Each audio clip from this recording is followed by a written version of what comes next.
In a world obsessed with politeness and appearances, what can we gain from the Israelis' unapologetic directness and authenticity? In Israel, it's more about instinct that becomes your guiding star. This notion of success and failure, very different to many cultures. And perfection, that doesn't exist in the Israeli culture. It doesn't value that.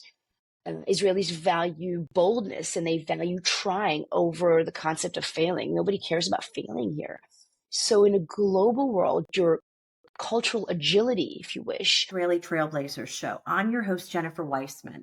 After years of living in Israel, I'm now back in the US, and I realize one powerful truth. Israelis are wildly misunderstood, and yet they're quietly helping your lives in ways you never even think about. They move fast, they tell it like it is, and they refuse to let the fear of failure hold them back. Do you want to learn how to hack the Israeli mindset in your own life? My guest today, Tamar Pross, an Australian Israeli entrepreneur, coach, speaker, and founder of Citizen Café, the world's largest community of Hebrew learners and Israel lovers. And in this episode, we're going to learn how to decode the bold, no BS Israeli mindset, a formula for innovation, resilience you can have wherever you live. Hello, Tamar. Hi, Jennifer. All cultures seem to want the same. They all want to thrive and they all want to grow, but they really are all different because of their value system.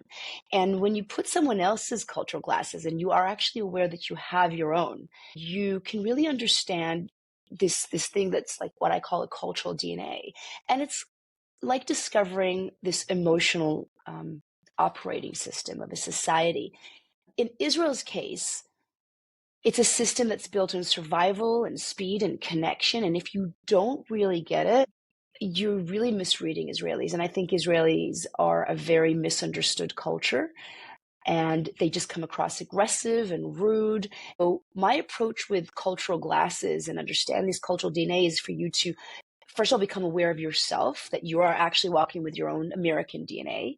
And what does that mean? And then how can you take off those glasses, put on the Israeli glasses, see the world in the you were never brought up seeing? And imagine you could almost swap glasses during the day. You're like, I just need my Israeli glasses at the moment. I don't want to turn you into an Israeli. I want you, if you're Swiss, I want you to say Swiss. But how can you get that additional depth? How can you connect on additional levels? I think that's where the cultural lenses come in. Why do Israelis thrive on boldness, on not making plans very far in the future, having no hierarchy? It's a question of all questions, because if I tried to start explaining a complex culture like Israeli culture, I probably think that the two camp theory is a really great place to start. And taking off your glasses, first of all, putting on the Israeli glasses and growing up in really a jungle as opposed to a garden. And that's really Israel. And that means that they're wired with this radar or sense of danger, to act fast, to trust your gut. The environment, when I say jungle, it's not about seeing lions, or it's more of understanding the principles of this environment, which is familiarity is really important. So if I trust you, we can survive together. When you're talking about jungle and the environment, we're really talking about the neighborhood that Israel is living in, right? Having an existential threat basically since 1948. Absolutely. Yes, it's always the circumstances of a culture that create their glasses to the world. All these glasses are about survival, because that's what humanity is about. So everything here is evolution and survival. And you can understand why it becomes survival. Every culture, if we talk about the British culture, American culture, are trying to survive. They're just coming from a very different circumstances. So with the Israeli one, it's a much more extreme survival of the fittest, more appropriate to see the jungle metaphor for it. Because in the jungle, you are in danger, you have to be much more daring, and you have to follow your gut. So the rules in the jungle don't work. You have to be very instinctual. So that's the essential. And it's really about strong and weak. The two camp theory that really helps explain, in my opinion, is about the need that Israelis have when they meet you, trying to place you intuitively subconsciously into one of these two camps, which is in my camp, or it's the other camp, which is kind of the enemy camp, and you're not my friend. It's a very instinctual kind of, I need to smell you. Where do you belong to? Because if you belong to my camp, and I can trust you. We're a really strong team. We can do this together. I'll protect you if you're weak. If you're strong, you're going to make me shine. So there's all these elements about trying to understand you. This is why a lot of people don't understand why Israelis are very direct. They ask you questions. They meet you in the first 5 minutes, like, did you buy your house? Are you renting it? Do you know who are you? And That's in so Australia, true. I'm facing So that all the true. time because I meet people and I need to know within 5 minutes, I just need to know who they are in order for me to decide here, even in Australia, is there a connection here? Because if Mhm. there is, you're going to get me. Like, I'm going to be there for you. And I can't do the middle thing, even in Israeli and Australia. And I don't want a superficial relationship. I don't want you to smile and say, good morning, how are you? And I have no idea if you like me or you don't. I'd rather not have a relationship with you at all because for me, I can't work with that. Israelis, they always kind of mock this American attitude of, hi, how are you? Right? And they Yeah, go, we don't, totally. what was that? What was that? Was she Right. trying to tell me something? We don't feel comfortable. I'd rather you know that you just dislike me. It's going to make it much easier. I might even change your mind. I might work harder to get you on my camp, but at least I know. And that gives me a much calmer sense because in the jungle, if I smell potential danger, I'm not relaxed. And you just being polite to me does not make me feel like I'm getting what I should be getting. So that's just to explain. And this is obviously very intuitive. You don't ask your Israeli friends if they're trying to place you in one of these two camps. But I have coached a lot of Israelis and they were like, oh my God, I really do this. So they subconsciously do that. But I think that when you understand that, you can start understanding the importance of connection.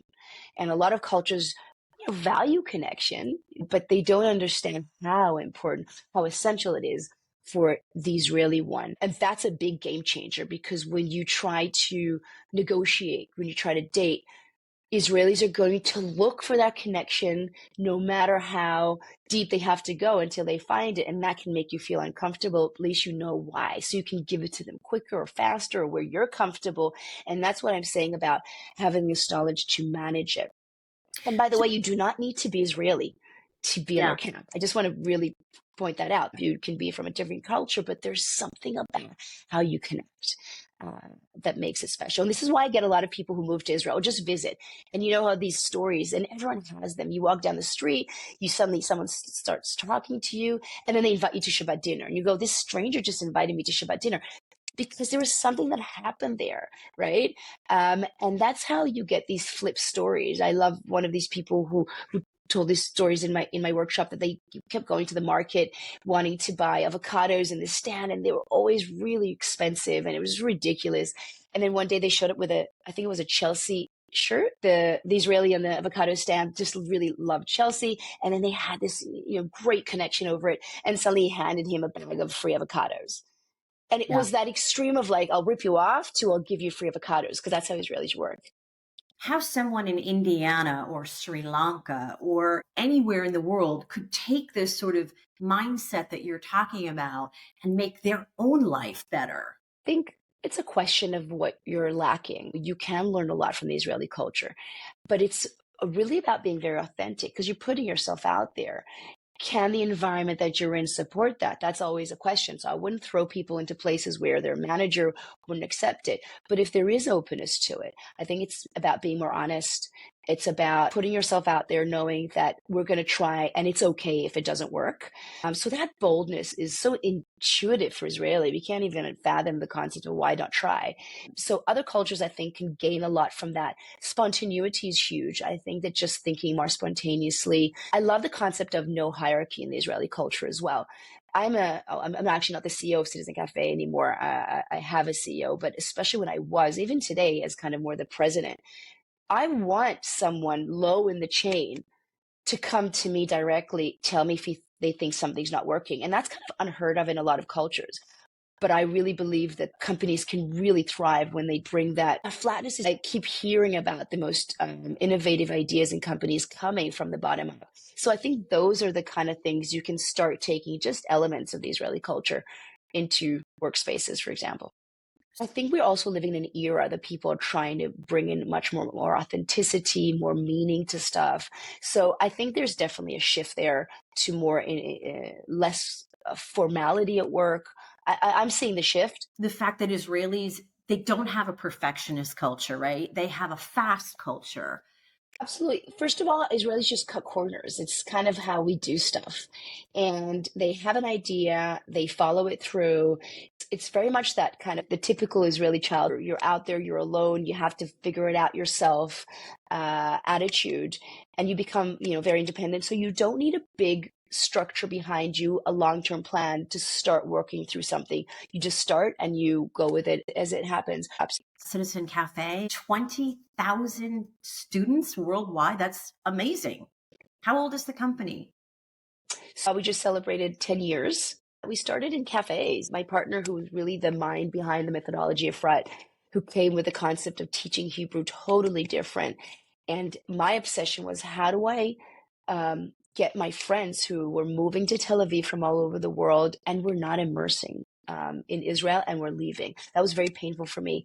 You want them to fall in love with it. And that's always been my life obsession, how to get people and myself to feel local wherever you are.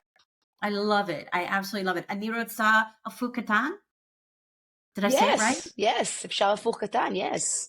Okay. Yes. Okay. Yeah, All right. Well, absolutely. okay.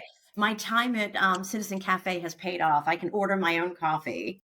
Absolutely. That's all it takes. Talk to me a little bit about this idea of chaos and how in the Israeli formula, how this creates meaning and amazing outcomes. Israelis are always on sprints. We just don't do marathons and we don't do the long process. We can't even sustain like governments for more than a little bit of time. It's very challenging. And chaos is a big part of it, where everything feels very chaotic for a lot of people who are not Israeli, and it's very overwhelming. If you go into meetings with Israelis, you'll see that it's not organized. People not only interrupt each other and they end up talking about different things, but chaos in Israeli culture, if you look at these meetings, turns into a very creative conversation because it's not structured. They don't think inside the box.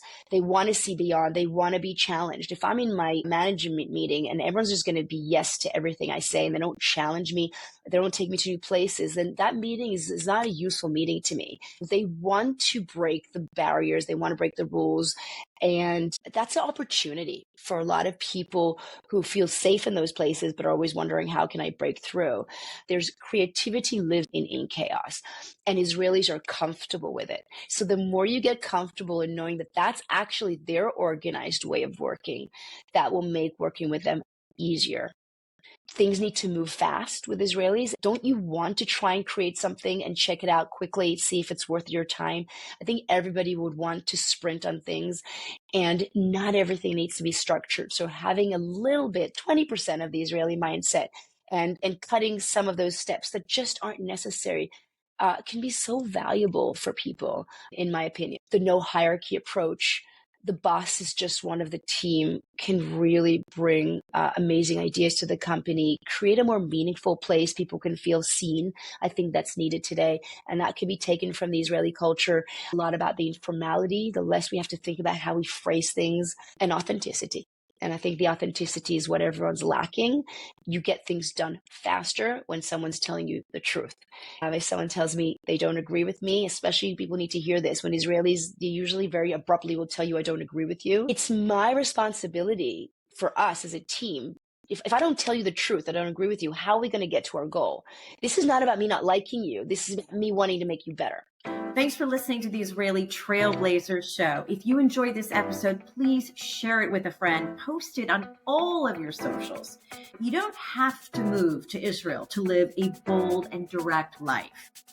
Be braver and be more authentic. Until next time, I'm your host, Jennifer Weissman. See you.